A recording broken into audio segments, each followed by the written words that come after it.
All right, episode 28 of the 580 show. Myself, Frawley, Dante, and we've got a big guest. Our Coach Ken McClelland is here with us. I'm excited. Thanks for joining us, Ken. Yep. Thanks for having me. Yeah, Welcome aboard. I know you're busy, but we appreciate you taking the time to come on here with us. First things first, I know Frawley will appreciate the first thing I have for you. I want you to take a second and explain to Dante what RPE means. Oh my god. Okay. This is actually probably a good time to do this because I feel like you're confused. So RPE is a rate of perceived exertion. Okay. So the general scale that I tell my clients is a 10 means that if I put a gun to your right nut, you could not get another rep, right? That's a 10. A 9 means you're going to complete the set and you conceivably have one rep left in the tank. An 8, 2 reps left in the tank. A 7 would be 3.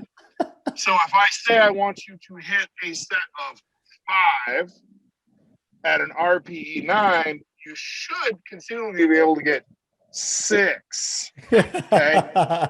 Not 4. Okay. Not 4. I hope that I have cleared that up some for you, Dante.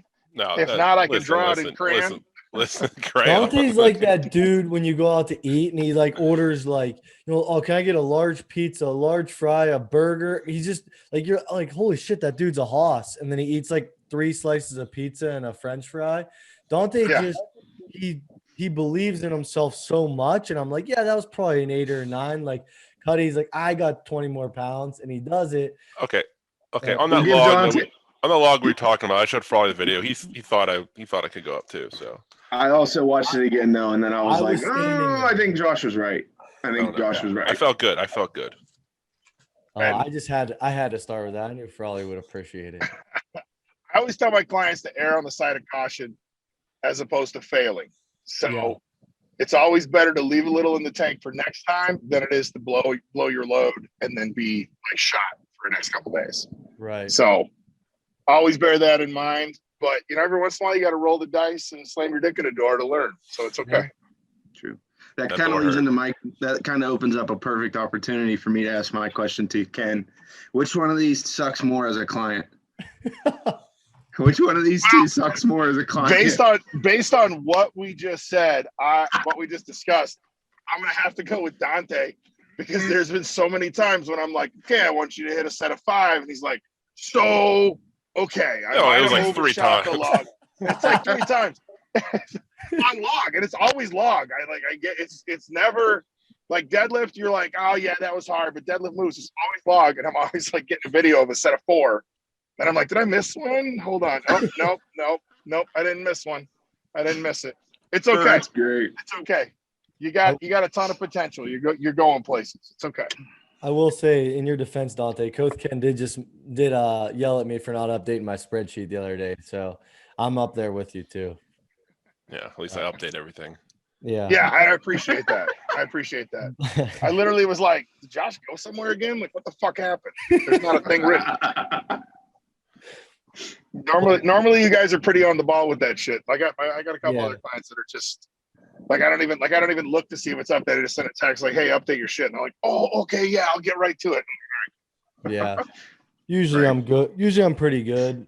Sometimes I'm at the gym, and if you see the guys down at 580, you see 2 of them right here, but like I'm running around like crazy and I just forget that day. Usually I do when I get home, but you're too busy skipping songs on Apple Music. Yeah.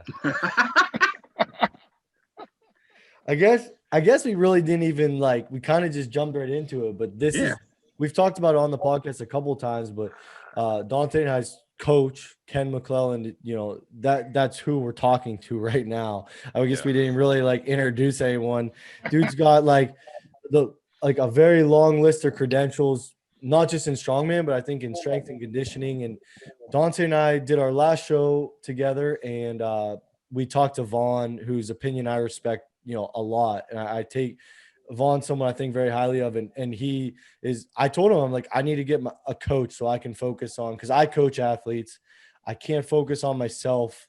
Like, I like to go in the gym. I think a lot of people that coach people are like, I don't need a coach because I coach people. it's been the greatest thing since I've had Ken.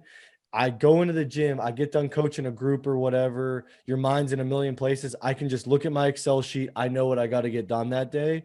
It's been great, but Vaughn recommended Ken, and like I said, it's been going amazing so far. So I recommend everyone, like, once you get to a certain level, I think you should look into a coach. It's been awesome. I usually tell people in the beginning, you should get a coach to learn good technique. And then depending on how serious you are, in that medium to intermediate phase, that's when you need to like kind of either go off on your own or talk to your coach that you have about like trying stuff out, seeing what works best for you. And then when you get to a certain point where you can't get any better unless you are amazing at self-evaluation, which most of us aren't, then you hire somebody to get you that next level. And I coached myself for 12 years. When I started Strongman, I had 3 coaches in the first 2 years, and then I just got frustrated with them.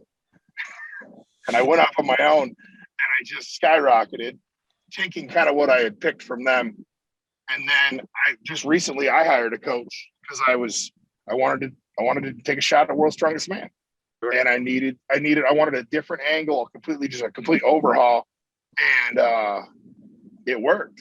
I mean, it worked. A lot of my lifts shot up. I learned some new things. I picked up some things. I realized there's some things that aren't for me.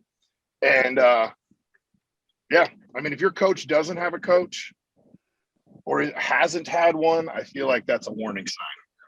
For sure. And I think too, like, if you're trying to program for yourself, even like no matter how intelligent you are or whatever, I think it's human error to overthink things when you're coaching for yourself. You're like, well, I need to do this, but I also need to do this. And then you're trying to fit a million things into a program instead of trying to accomplish little goals. When you can have someone like Ken, he's like, okay, you need to do this, get this done, and then we can move on to our next weakness. So like I said, I can't recommend having find someone that you get along with and that fits what you want to accomplish. Agreed. I guess that kind of opens up something too for me. Like, what do you look for whenever you talk to clients, Ken? Like when you're hiring on new athletes, or like you're saying, yes, I'll take you on as my coach. Like, what are some things that you can recommend to people when they're working with a coach for the first time?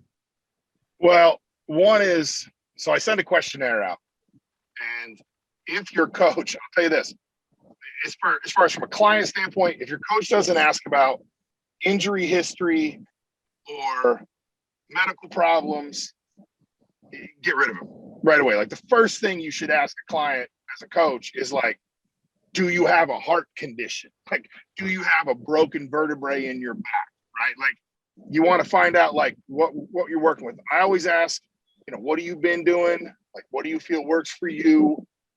Because you. So if I was hiring you on, I'd be like, okay, what do you feel drives your deadlift? And you're like, oh, when I squat heavy, my deadlift goes up. Okay, cool. Then I'm not going to have you do a bunch of crap reps. We're going to squat heavier because it works for you. Or if you're like, hey, anytime I do high volume, like I can't handle high volume. All right, so we're going to go lower volume. The thing I look for most is willingness to buy into the program, willingness to buy into what we're doing and have a good attitude and not, everybody has bad days, but if you're constantly making excuses for why you're not hitting numbers, or if I see you on fucking Instagram on your stories out partying the night before, right, an event day, and then you have a shit event day and you blame it on the programming. No, dumbass, it's because you were fucking doing coke off a toilet seat in the fucking bathroom, right? Like, and you were up all night drinking Busch Light. Yeah, like, I'm not gonna. I had a client once. It was an online client. I went to visit to train with him, and he showed up hungover as fuck. And I knew right then we were fucking like, this is just destined. This isn't gonna work. Like, and to me, it's like, there's too many people that talk a big game on social media.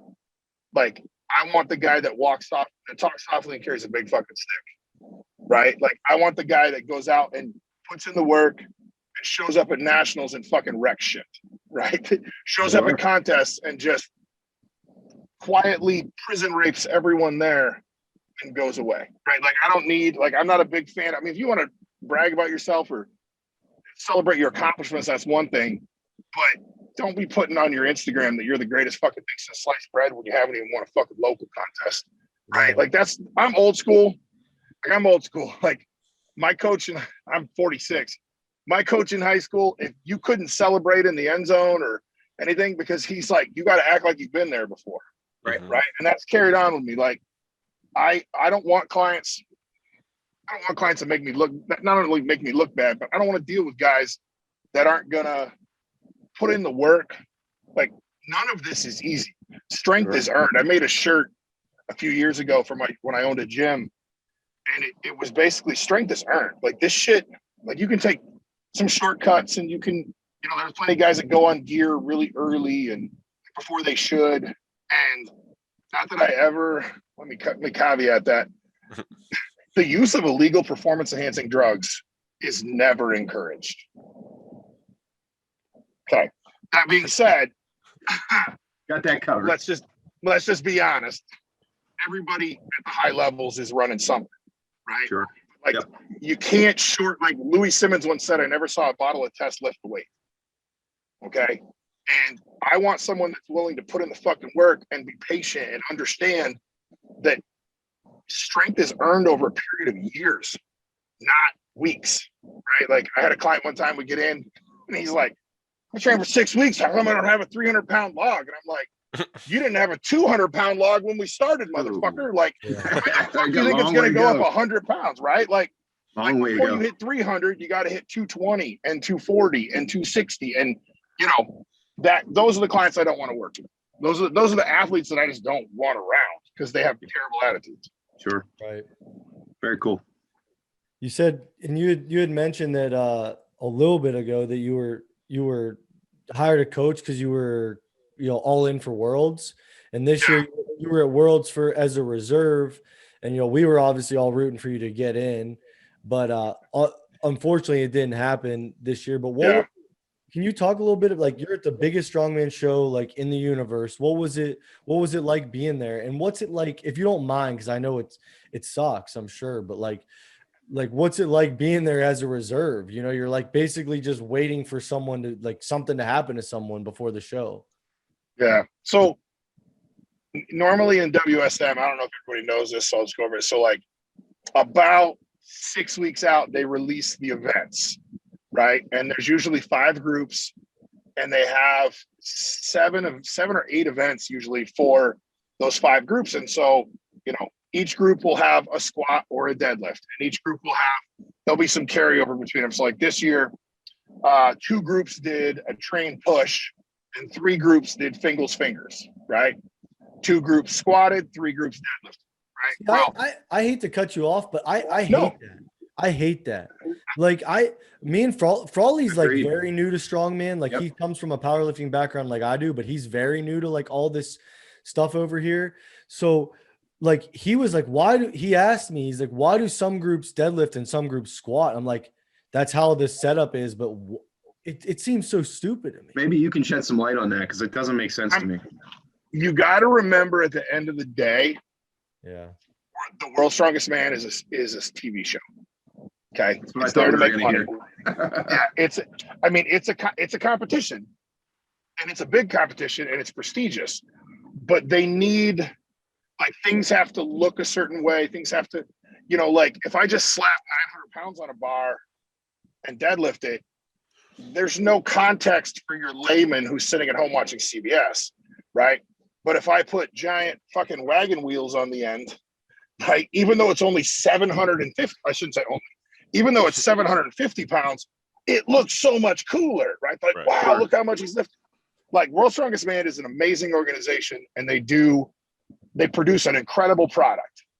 That being said, they want variety in the groups, and part of that is, I think, the old school stuff, like, I don't even know those guys knew what they were doing until they showed up that day, right? And so this, like, about 3 weeks out, 4 weeks out, I'd say, you get your groups, right? So you find out you're in group 5, you're in group 3, and you know your events. Well, as an alternate, you don't get a group. So like, I'm still training 14 fucking events just in case, right? Yeah. Right up until the day I freaking, start my deload a few days before I leave. And then you fly out there and it's really hard mentally because like I'm a big mental prep guy. Like I visualize a lot of things. I always talk to my athletes about it as they get near contest to like visualize what you're doing, like picture yourself there. Like, the mental game is usually what causes people to win. It's the small mistakes. So, doing these mental preps, well, it's really hard to do when you have no idea what you're going to do. And then, like there was a moment this year, one of the Americans got sick with a stomach flu and they called me and they were like, hey, you're on deck, like be ready. So my brain switches from like holding pattern to like fucking let's go, Yep.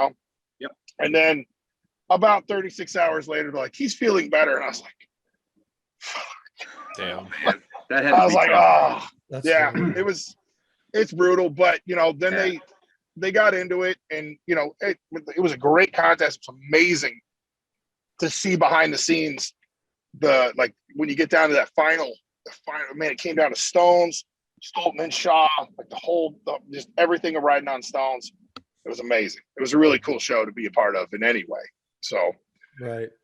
hopefully, hopefully the show continues, and I mean it will continue, but hopefully it keeps kind of riding this. It's like making a resurgence. It's really going well. Like I'm happy for him. Yeah. I told Dante, I sent a screenshot from one of Martins Lisi's videos, and you were just sitting in a corner with no one around with just a chew in. I'm like, that's our coach right there. Everyone's I told Dante, I was like, he's probably uploading our programs right now. It depends on where it was, but there was I did go do work in the athletes lounge in the middle of the contest. Yeah. Literally took my laptop with me and just worked in the corner. Yeah. It's I think Martins owes you some ad revenue for that cameo. Yeah, right. I'll give him a call. He's a cool guy too. He said that we ate like I think dinner together, and he's a interesting guy. Yeah. So don't compete at World's Strongest Man. You were there as a reserve. What's next for you? Is it OSG this year? Masters of World's Strongest Man at OSG. I'm curious to see. So Hollins was supposed to come back and defend his title, or I should say defend my title. And because I like it. So I dropped the Farmers last year. I was not in a good headspace mentally for that contest. My dad had died, immediately prior to that. And we literally had the funeral. And then Wednesday, I put the last family members on a plane. I'm not making excuses because I hate excuses, but like, I fucked up in the contest. My headspace wasn't there. And that Farmers cost me the fucking contest. And it is what it is. And, anyway, Terry Hollins was coming back, tore his bicep at WSM, says he's retiring. I've heard rumors that Jerry Pritchett might come. I know Shikleov is in. Z told me he's coming. Felix is coming, and Felix looks the best he's looked in years. And so, he was a freak there. Yeah. So it's gonna be on, man. I'm excited. When is OSG? November, second weekend of November. I don't want to say the 12th. Okay. So you got some time. Yeah, I think it's a 12th. Oh yeah, I'm good. Yeah. It's plenty of run up time, plenty of time to kind of adjust to my new situation and just get ready to rock. So I'm excited about it. Yeah. Awesome. When we talked to Vaughn, he said that this year's OSGs for the Masters was by far the most stacked Masters class of any competition ever, like that they're going to ever have pretty much with everyone going. It's going to be the most competitive Masters that you could ever have. Like, yeah, it's going to be a good time, and taking home that trophy is going to be fun. Yeah, so. We're excited to root for you. Yeah. Oh, yeah. Do they live stream OSG? They do. It's I think it's through trainstrongman.com. Yeah. I want to say that. I may be wrong. If I am, Lynn, I'm sorry. My bad. That's a guy I would like to talk to sometime. Are you cool with Colin Bryce at all? Like, do you talk to Colin when you're at World's Strongest Man? We have a beef with him. We want to get him just because we want to watch World's Strongest Man. We want to watch it live, not 3 weeks later. I'll tell you what, it'll never happen live. Really? It'll never happen live. I promise you. I promise you that. It's just like they make too much money. TV is the money maker. TV is what gives them money, and you don't bite the hand that feeds you by throwing it on a live stream. Yeah. Oh, for sure. You know, honestly, what I would recommend is next year it's in Sacramento. There will be fucking tickets, and you can go watch live there, like fly there. Honestly, you don't appreciate how amazing a lot of this is until you are right there. Like, this is my 3rd year being around WSM. I was an alternate 2 years ago, tore my calf. Last year I went on equipment crew and then ended up being an alternate last minute again. And because of COVID, there were so many people that dropped out. I flew there to work the equipment crew just to be around it because I was excited. I got off the plane and Colin's literally like, "Did you bring your gear?" And I was like, "No, I brought shorts and sunscreen, man. I'm just here to hang out.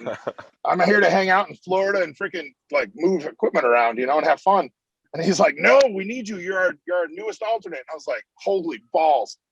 And so I had them overnight my gear from back home, and then I was like loading equipment and testing. Like, I did equipment testing for him. I'm like testing the equipment, and I'm getting tired, and I'm like, "Man, I might be going tomorrow. Like, I better go to sleep early tonight, eat some food, you know." And then that year I dodged a bullet too. So it's been I figure I jokingly said this year, always a bridesmaid, never a bride. So hopefully if there is an opportunity next year for me that I get in, we'll see. Well, how about we make you this deal? You get in next year, we're going to watch. How about that? If by some freaking miracle I get in next year, yes, I will expect a cheering section from 580 Barbell. Yeah, the Coath Ken section. We'll get Farley with the pom poms and the cheerleading outfit. Make sure it's a crop top though. It better be a crop, not one of those like Catholic school ones with the long skirt and the full length. No, I want like Florida State style cheerleader, you know, like up right under the tits. Yes. Yeah. I feel like you go down to OSG in this Stack Masters class and you win. How does Colin Bryce not invite you to World's Strongest Man? Then we'll definitely have a beef with more than we already do. But I don't know. Colin, you know what? Colin's a good man. Colin's a good guy. He does what he has to do for the good of the show. Like, he is not the thing that people don't understand is Colin's not the only one in charge. There's other people that have a say in things. Sure. Colin, I will say Colin went to bat for me this year when Hicks went down. He like went in and was like, "All right, let's throw Ken in, like, let's do it." But they already had too many Americans in, and it is an international program. And they had Erwin Toots, who is an amazing strongman, and he's from Estonia, so he's international. And so they threw him into. I gotta feel bad for the guy. That group. Mm-hmm. Oh my God, with Ferris and Stoltman and Bobby. Oh my God, that group was and Novikov. Yeah. I mean, I shouldn't skip over him, but like those guys, like that freaking group was unbelievable to watch. Unbelievable to watch. Like, everything was so close. Like, Bobby and Kevin, their fingers they had to go to the video to see which finger hit the pad. You're talking like a fraction of a second, you know, I mean, like hundredths of a second apart. And, you know, God, it was incredible. And like from home, we're all watching from an Excel spreadsheet. So we're like every event, we're all refreshing that. And like Novikov's in third, then Novikov's in first, then he's in fourth. And then like those four, the whole event were just up and down, up and down. Like, it just almost sucks that one of those guys or two of them had to get left out. Well, like the press medley, Luke, Kevin, and Novikov would have won any other group. They had the three fastest times in the press medley across the whole competition. And they're like, and one of them's in third. You know, it's like, what the fuck? You know? That group was unbelievably stacked. And I felt real bad I felt bad for Novikov, you know, to go from winning it to not making the finals, but I really felt bad for Kevin Ferris. He honestly, and actually you can quote me on this because So he was doing stones, and Luke, they got to the heaviest stone. Spoiler alert. And Kevin did one, Luke did one, Kevin did one, Luke barely got the second, and I mean barely got the second one. And Kevin is bringing up his third rep, and one of the pads they had underneath his feet slipped, and he missed the rep, and that was it, and he was done. He seems like a guy you want to root for, Kevin. You know what? I'll be honest. I used to not be a fan, and then after the last 2 years, like I really like the guy. Yeah. Like I didn't know him, like I didn't know him very well. There was just something, I don't know. There was just something I was like, who's this guy? Like I don't like him. He's small. He's a little guy. But man, that guy fucking brings it, man. I love his attitude. Like Bobby Thompson's the same way. Bobby just brings it. Yeah. Like, Bobby, they put him out for injury of the finals. He didn't get to do stones because he passed out on log. He was straining so hard to hit this log. He passed out. And then I don't know if I should be talking about this. And then he passed out again. On his Instagram. Okay. Then he passed out on the deadlift too. And the medical doctor was like, no, you're done. Yep. Like, we won't let you go. And he was so pissed. Yeah. Yeah. You think part of it was the heat? Yeah, the heat was part of it, but a big part of it was the heat. It was hot. But he was straining, he was people don't understand. I mean, you guys might, by the point that he got to log, he had done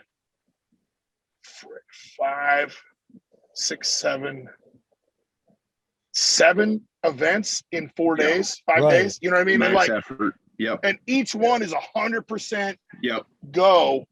There were no cruising in that group. Yeah. So that takes a toll in the heat. Your body's beat up, you're hurt a little.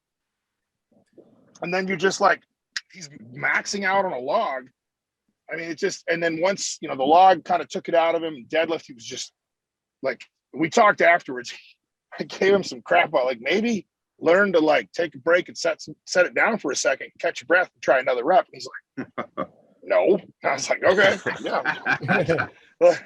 He is full send all the time, all the time. Yeah. And he I don't know. Those guys are really cool guys. Stoltman's a good guy. It's when you get to know people and you get there and you get a chance to talk to them, you realize they're all pretty cool guys at that level. It's just, except Evan Singleton. I hate Evan Singleton. Kidding. If Evan watches this, Evan, you're a great guy. I love you. But they're all great guys and they're all just there to compete and they cheer for each other. And, that's one of the things I love about strongman versus most other sports. There isn't that alpha male bullshit in terms of you don't mean mug each other. You don't, it's very supportive. It's crazy. I did my fair share of powerlifting for 5, 6, 7 years, somewhere in there. But, and then I just knew a guy at a gym that was doing a local show at Strongman. I'm like, I'll go sign up as a novice. And I was I thought something was wrong, how much everyone was cheering for you and helping each other. It's crazy. You hear it so much with Strongman, but it's really is true. You go to a show and the guys you're competing against, you run into your occasional douchers. That's any sport, any hobby, anything. You're going to run into a douche. But most 90% plus of people are amazing people and will help you. You will just going and doing a show. If you're interested in Strongman, you will learn so much at that show. You will learn so much, just little technical stuff. It's crazy, but yeah, I don't know. I was going to ask you to give us something from World's Strongest Man that people didn't know about yet, but I guess you gave it to us with the Kevin and the stones. Hope you don't get in trouble, but no, at this point, what are they going to do? Not put me in? Yeah. Right. It is what it is, man. I love the crew I'll tell you what, you want to talk about behind the scenes logistics. That's something that nobody, I think, really appreciates how much goes in to putting something like that on and organizing, 28 athletes from multiple countries all getting at the same time. To see the crew behind the scenes, talking to the guys like logistical coordinators, the people that handle travel, food, like it's pretty freaking, like it's pretty amazing. Yeah, pretty amazing to see. I bet. Well, me and Frawley are going to see it firsthand in 2027, I think we said. 6 years. Yeah, that's actually, yeah, I would say that's a good timeline. Look at that. We got a good vote of confidence. You hear that, Dante? Yeah. Hey, you never know. Like, you could, like, I look back, I remember when Kevin Ferris was just like a really small heavyweight.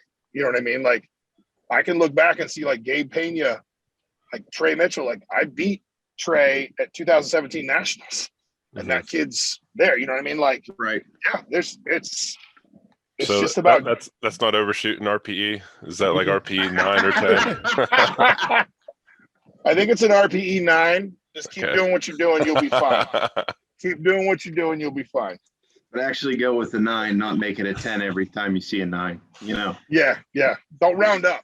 Don't round up to the nearest. I'm dyslexic. I'm sorry. Frawley, can I call Dante out again with since we're on it? Absolutely. What he said at the gym yesterday. Yes. I just have to. I'm just gonna tell Coach Ken, Dante, don't say a word. Okay. Look, I'll mute myself. Dante's a bigger guy for a normal human, like 275. Looks like Shrek. Put in perspective the date and time I said it. That's the last thing I'm gonna say. He said it yesterday. No, I mean like the timeline. I'll lay it That's all important. out there. I'll lay it all out there. But we're standing there and we're like wrapping up our accessories yesterday, and we're all bullshit and like we're doing like hammer curls or something, and almost like out of nowhere, Dante just goes, "Yeah, I ran a 4.47 before, 40-yard dash," and I honestly couldn't breathe. I was laughing so hard.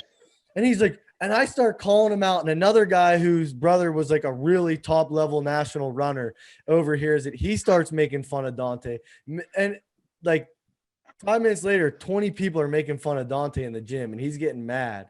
And he's still, to this moment, it goes back when he says he weighed 235 and he said he ran a 4.47. Tell him he's full of shit. Tell him right now.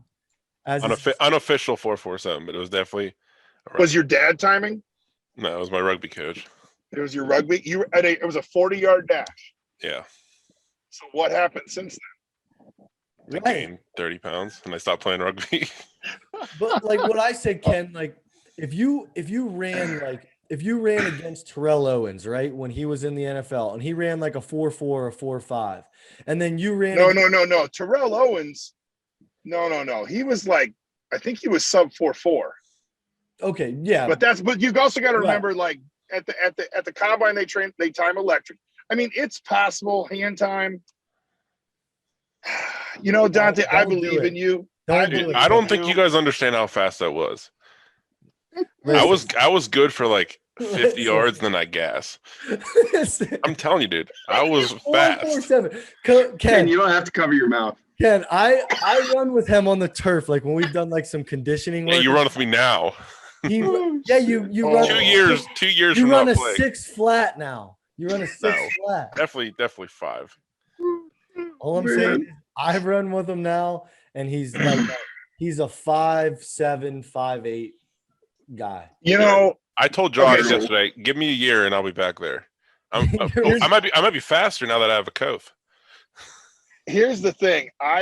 There was a time that I ran a 4.97 40 at 340 pounds. So that's impressive. That's impressive. Yeah, it was, but that was with a year and a half of prep to run a 40-yard dash.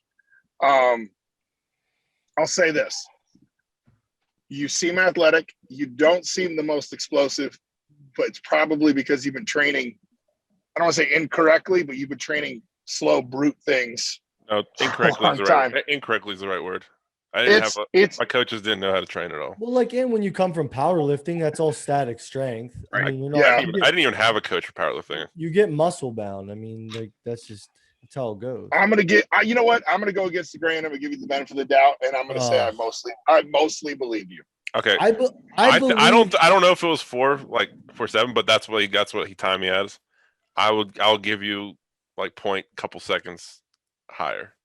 I believe that Dante believes it. That's what you got to say about the guy. Like Dante, there's not a human on earth that believes in himself. Like, and it's like the best compliment I could ever give a guy. True. Like, here we go. the funniest No, it's a real compliment. No, this is a real thing.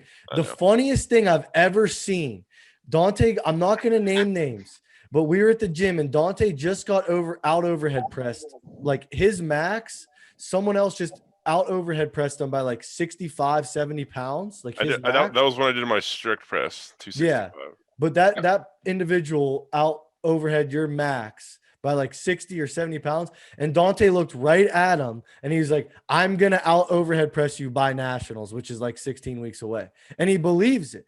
Like, he believes it. That's what That's a lot of pressure, Dante. That's a lot of pressure. The real thing Josh meant to say was it was for reps. Yeah. It was a deadlift for reps. I'd beat him in. But no, I like it. Sometimes he goes at me and I'm like, I'm on your side here. You're my guy. I'm rooting for you. We're on the same team, man. Yeah. I'm going to be honest.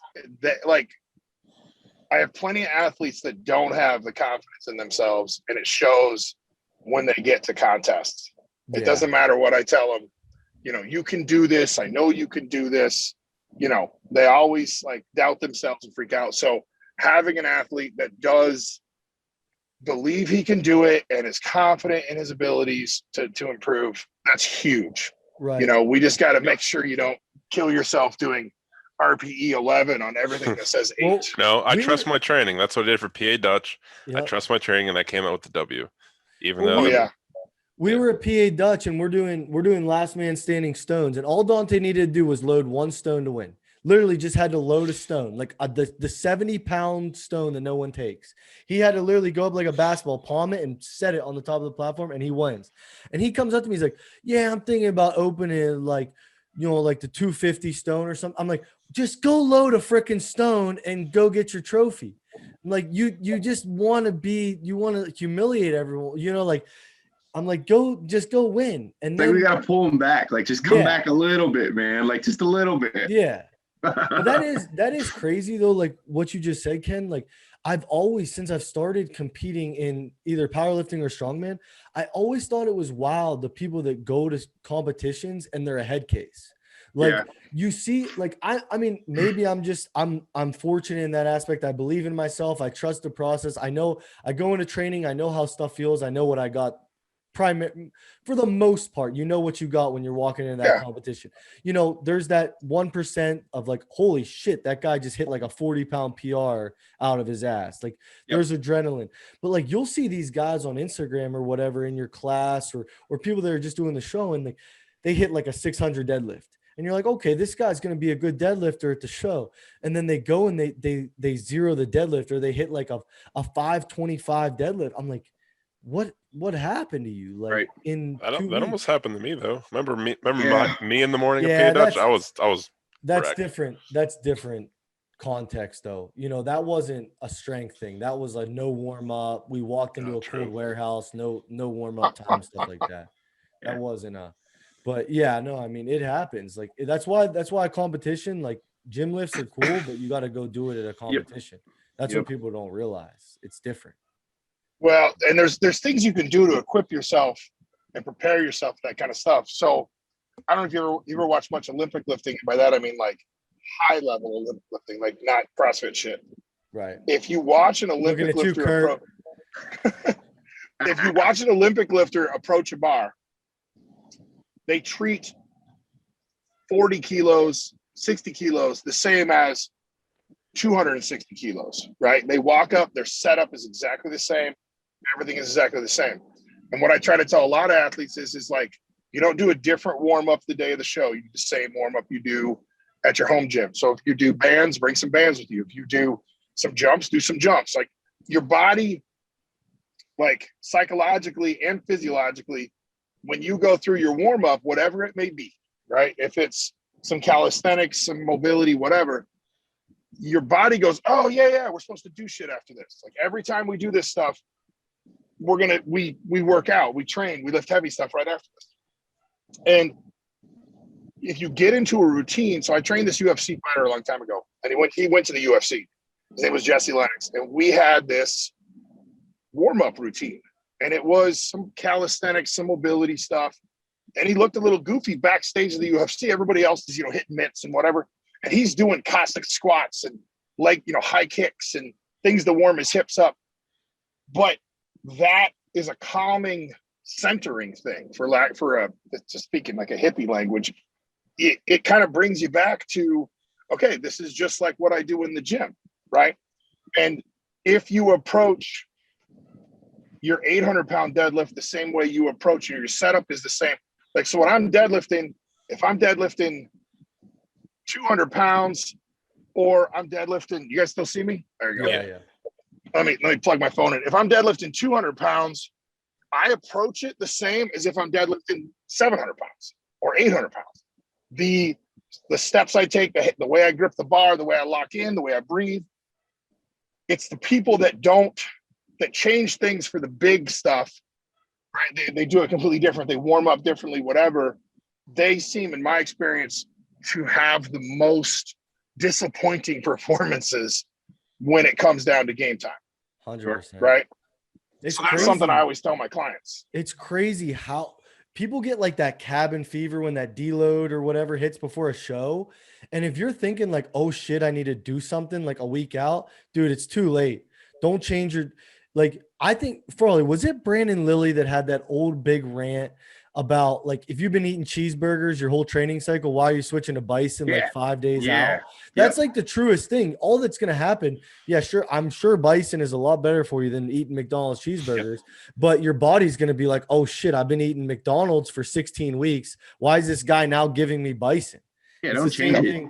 Eat the same shit. Do the same shit. Yeah. Right? Yep. Do the stuff you've been doing for 16 weeks going into your show. Right. It got you to where you're at. I think that's a great point. Yeah. I think that's for sure. I think that's why, like, I know I've talked to both you guys about it before, but like doing our warm up, like we hit the Coach Ken famous glute circuit now on our days, but like it's like we all get to the gym like Strongman Saturdays and we have our event day and we get there at 10 and we all congregate and we like slowly go through our warm up. It's like that calming, like how he's just talking about. So like, we'll do that at a show too. It's just having that ritual. Like we take our pre-workout. It's nice.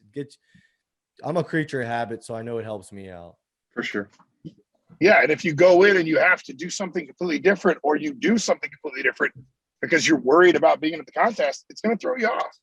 It's going to fuck with you. Right. And I think too many athletes get like overlook simple things like that, think that they have to do something different because it's a contest or nationals or whatever. No, it's lifting weights. It's the same, you've been working out with that log, you're working out with a 12-inch log the whole time. Just because that log is Rogue and your log is Pitbull doesn't mean shit. It's a 12-inch log, just to fucking press it, right? Like I used to coach high school track, and one of the big things that I would have to talk to kids about when we get to big meets, like Drake Relays, which is this huge high school kids get to go here in Iowa, the top high school kids get to go, as well as, the world's, the United States college and universities and whatever. And I was there and I had this kid and he was freaking out. And I literally had to be like, look at the discus circle. It's the same fucking circle we have. Yeah. It's the same dimensions. This is your disc. Like, why are you freaking out? And I had to do some things to kind of get him to calm down, but it was the same. I actually bet him a pizza that he couldn't hit an old man in the outfit. And he did, and threw like an 18-foot PR. But like, wow, it's one of those things. It's one of those things that, like, I was driving to my first strongman contest, and it was me, Jesse Lennox, who had fought in the UFC, and he was doing lightweight, and a couple buddies of mine that were police officers were coming down with us to just hang out. And the one guy's like, "Are you guys nervous?" And I was like, "No." And he's like, "How are you not nervous for competition?" And Jesse pointed out, he's like, "Well, nobody's trying to punch us in the face," because I fought MMA for 6 years. It's like, nobody's trying to punch us in the face. So the worst thing that happens is what? You don't get a weight? Like, big deal. But like the way we prepared was that same idea. Like every day we had the same warm up, like we did the same stuff. And it's like you go in and you're just flipping the switch. And when you flip that switch, your body knows it's time to fucking go to work. Right. So we get down there, we're in a parking lot, we're doing our classic squats. And, my warm-up has changed since then. But like at that point, that was what we did for a warm-up.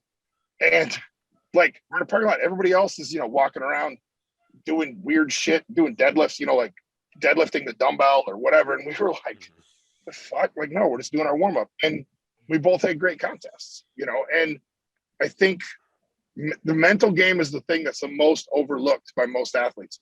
They spend all their time worrying about their lifts and their social media, but they don't worry about like mental, like visualization stuff. Like I tell my athletes all the time, you got to visualize the event, visualize the layout of the event, visualize different layouts because it might change. How are you gonna move between? So say you got a press medley, right? And they don't know if they're gonna line it up, you know, straight down or across or in a circle or whatever. Visualize all of it. Visualize how would I transition from keg to dumbbell if it's straight ahead. Visualize how I'm gonna do it if it's sideways. Like visualize, and the more you do that, it's like your brain has already like rehearsed it, right? And you get there, you've already kind of gone through it. Your brain is stupid. Like your brain goes, oh, we've done this before. We thought about this, right? And the more you can do mental preparation like that, the better prepared you are in a contest. I think that's a big, highly overlooked aspect of competing. The other thing is level of arousal. Like you see guys that get super fucking amped up for every fucking lift all the time in the gym. And I talk about going to the well, right? And like going to the well is like playing some heavy metal, like slapping yourself in the face, ammonia, like that shit eventually dulls, right? You don't have it anymore because your body gets used to it. So that's why I don't tell people like to get hyped up for shit very often, right? Like if you have to get super psyched to hit a lift, you're probably going too heavy. Like there's a reason that you guys are throwing each other under the bus like crazy. I do huff way too much ammonia. But think about the first time you tried ammonia, what it do? Right. Knocked you on your ass, right? Yeah. Now you hit it and you're like, all right, there's some ammonia. I'm going to go do my thing. Right. Right. It's lost its edge. And so I tell people like you want to have those aces up your sleeve for competitions, right? But you don't want to get too hyped up all the time. And I mean, like, and that's part of the mental aspect of the game. You know what I mean? Like I very rarely like go to the well, but when the competition comes, that well is full and it's deep, right? You know, a few years ago, training for nationals, I think my best was 2 reps on the dumbbell and 6 reps on the deadlift. I went to the contest and I got 6 reps on the dumbbell and 12 reps on the deadlift. Right. Because at that point I was fired up, right? As opposed to like trying to fire myself up every week all the time. So I look at I feel like the mental game is the most overlooked. And I think that's where you can get an edge over a lot of competitors. For sure. That's a good point. Yeah. That's a good point. Yeah. Like you said too, what's the worst thing that's going to happen? You miss a lift. Big deal. We've all been there. We've all missed lifts. Like that helps me. So right. My thing is like no one's gonna go to a contest. No one that's sane and not try their hardest. Yeah. Like it's lifting. We compete in a sport where you lift weights. Okay. So even if it is a head-to-head event, there's nothing. It's not like MMA, like Ken mentioned, where he can do stuff to prevent that guy from winning. There's nothing I can do to prevent that guy from winning, but being better than him and kicking his ass. So why am I even worried about the guy next to me or the guy doing a Hercules hold looking at me or stone? All I got to do is just show up and do my best. And then like, that's what's going to happen. You literally control your own destiny in this. Yep. Like 100%. Yep. There's no one. That's what I like about it. There's no one to blame. I actually had a client message me last night and he said, he had done he's getting ready for nationals and he did contest weight on the deadlift for 5 reps. And he's like, how many do you think I'll have by then? I'm like, well, I'm hoping for 10 to 12, based on this. He's like, how do you think I'm going to fare compared to everybody else? And I said, I don't give a shit. And he goes, what? Right. I said, look, man, like I can't control, you can't control who shows up, what they can do, what they're doing that day. My job is to get you there and prepared as best you can for you to have the best performance. And like, I talked to Vaughn about this. So I've coached Vaughn for a few different contests through the years. Right. And I've said, I would rather you go in and PR in every lift and take 5th or 6th No question. than go in and have a shit showing and win. Yes. 100%. Yes. And that's me. Right. It just means you're at a 2 week of a show. If you're winning and but you're not improving yourself, you're just at the wrong show. If you go, you're like, oh, I've never lost. I've gone to 10 strongman shows and I've never lost. It's like, well, you probably aren't at a big enough show yet. Like, right. There's guys out there, unless you're the world's strongest man, there's guys out there that will kick your teeth in. Yep. Like even if you are the world's strongest man, Novikov, right. Novikov went and shit the bed. There's been the last 5 years at World's Strongest Man, there's been 5 different first-time winners. Yep. So it's your day. You show up, do your best. It's your day. I think that's an awesome point. Yep. Ken, do you coach a lot of people down? You coach a lot of people from our area, don't you? Like over at Legend? Yeah, I've got a bunch of I'd say 1, 2, 3. I've probably got 7 guys in the Pittsburgh area. Yeah, you're monopolizing Pittsburgh. Yeah, we like it. Hey, what's funny is I trained Vaughn for a few contests, and then he gets good, and then he brings his little strongman community around. I went and visited one time, did a little coaching, and then all of a sudden 2 or 3 guys jump on. They see improvements, and then other people are like, "Well, how did you get so freaking? What the hell happened to you?" And I don't do a lot. I don't advertise. I don't do anything. Everything I've done forever is just results-based, word of mouth. Right. You kick ass and somebody goes, "Who's your coach?" Ken. Well, shit. He did a good job. You know what I mean? And it's like, right. Do you ever think that what I like about you, you're more like just hard work guy, not big social media, jumping around. Do you think that ever hurts you, not having that social media presence? It sucks, but yes, that's one thing with the gym I've had to learn is I have to get on Instagram. I told Frawley last night, I'm on Instagram 2+ hours every night when I get home from the gym because all these guys are tagging my business. So reposting 580 barbell and stuff, it grows my business. But that's something I've had to learn. And I see you've got your coaching page now too. Yeah, I got that when I sold the gym. I decided I better start promoting myself a little bit. Everybody was telling me I wasn't Vaughn jumped my shit weekly that I don't do enough. So I broke down and made my own coaching page, and I feel goofy doing it, but it's what you got to do. It's part of the thing, but I'm not a big social media guy. I'm a guy that's I used to joke that I don't post about coaching on social media because I'm too busy fucking coaching. Right. Right. And that's, I do have to set aside time. Like you said, I set aside about 20, 30 minutes a night. I just, and I'm like, okay, I need to, share some stuff and I need to respond to things. And so I'm trying to get better at it. Social media my lack of social media has hurt me in the past. Yeah. And I don't know. Results speak for themselves the way I look at it. And, I know plenty of people, guys and girls, that have, 32,000 followers that have barely won a fucking show. Right. Right. And it's all show and no go. And I feel like I'm probably the opposite. I'm a lot of go and very little show. So I need to. And that's what sucks about today's world too. Is just people just care about that, followers and the glorification of all that. And I mean, people, if you go follow Coach Ken McClellland strength training, right, and then just your normal Instagram, Ken. I'm looking at it right now, Ken_E_McClelland. Yes. So go follow him. I mean, it's awesome, and then you can see what his clients are doing, everything like that. I know. Dante, you always post your videos too, so to him. So that's awesome. I'm moving to Detroit here in about a week, and I actually have a plan. I have days set aside to make a bunch of content for my clients, and I've been told I need to actually share some of that on social media. That's how dumb I am. I was like, okay, I'm going to do a bunch of instructional videos for my clients that have had technical issues. And a couple people were like, "Oh, you should post those." I was like, "Why?"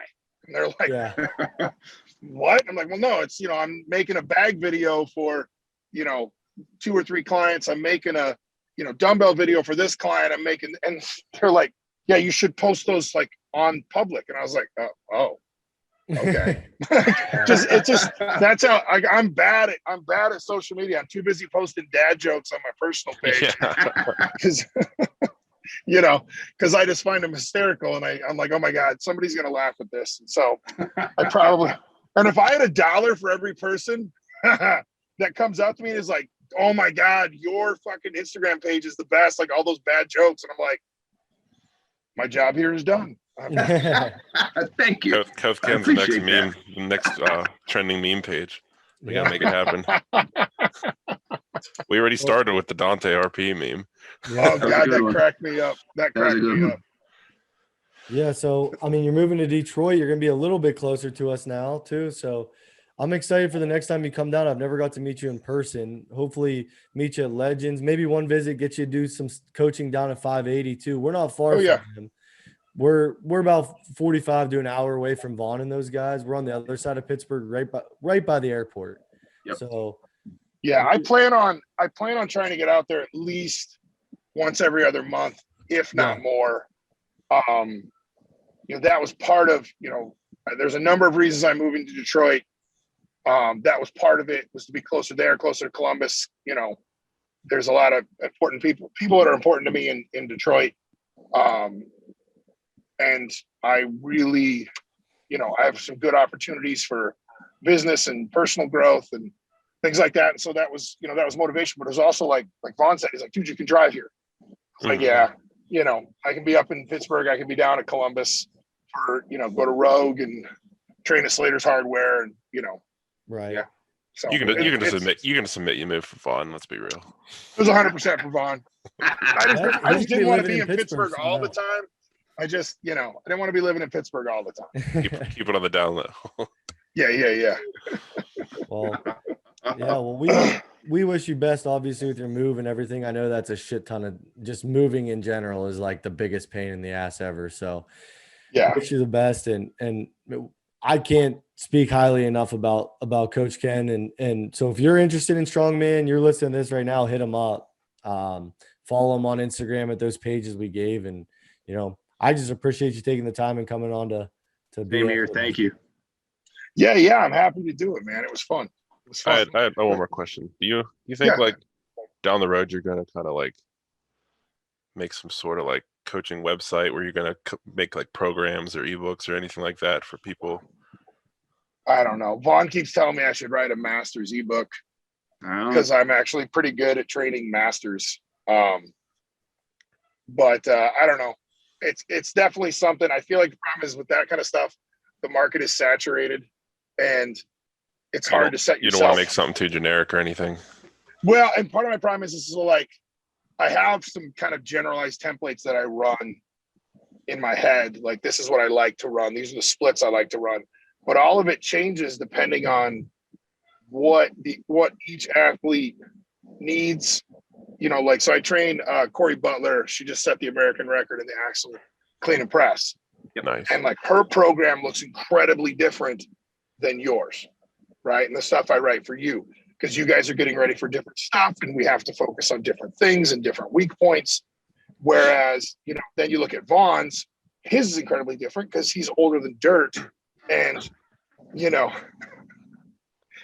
he's photogenic as hell, but he's older than dirt and so he can't recover as much. So we have to like work around things. And one of the things I hate about like ebooks and cookie cutter programs is it's what it is. It's just, it's a one-off. It's like, hey, here's a program, run it. And I guess maybe that's the integrity of coaching in me that says like, that's not how it should be. But then again, those guys are laughing all the way to the bank. So I'm not counting it out of actually putting together a website, selling programs and templates and ideas like that. But I guess the part of me is like, I feel like it's a disservice, as a coach to water it down to a point that it's something you can fit in, 150 pages for $25 on a website. Right. If that makes sense. Sure. Makes sense. You guys got anything else? I don't think so. Got anything for us, Ken? You got anything to plug? No, I don't have anything to plug. I'll be training at Strength Depot in Plymouth, Michigan, starting like second week in July. Nice. If anybody wants some in-person training, I'm going to actually try to organize for you guys. Vaughn has come down before and brought a crew down to train there. So maybe one of these weekends we can organize like a big, like road trip down. We'll do a seminar and just coach the shit out of all you guys. Awesome. Absolutely. I've followed that gym for a long time, actually, because I was at Great Lakes Strongest Man a couple of years ago. One of our guys was competing in it, and I met a bunch of those guys. That gym is incredible. It looks awesome. So it's a great place. Yeah. That's, like I said, it's not far from us. So definitely between you coming here and us coming up there, we're all for it. So we'll make it work. Yeah. I think also for our gym, we now have like every implement that they're going to have for nationals too. So we're excited. We just bought that wheelbarrow that they're going to have there and stuff. So, oh, wow. I'm really curious to see it. I'm really curious to look at that. Yeah. I'm really curious to get a gander at it. And then that's another thing that's, I think a lot of people overlook, getting your hands on the right equipment and what a big advantage that can be. It's huge. I mean, well, it was expensive, it's like $2,000, but then Dante and I are talking about it. Yeah. Subtle flex, but Dante and I are talking about it. It's like, okay, it's 2 out of 6 events. So it's a third of nationals. It's your deadlift and your carry, your wheelbarrow carry. So it's like, hey, it's our first nationals. We want to be prepared. It's an advantage. I'm going to tell you this, as a former gym owner that used to buy, I bought everything that Bartos put out because it was in all the nationals for like 6 years. And I kind of put it out there that I had it as a one former gym owner to a current gym owner. Put it out there that you have it.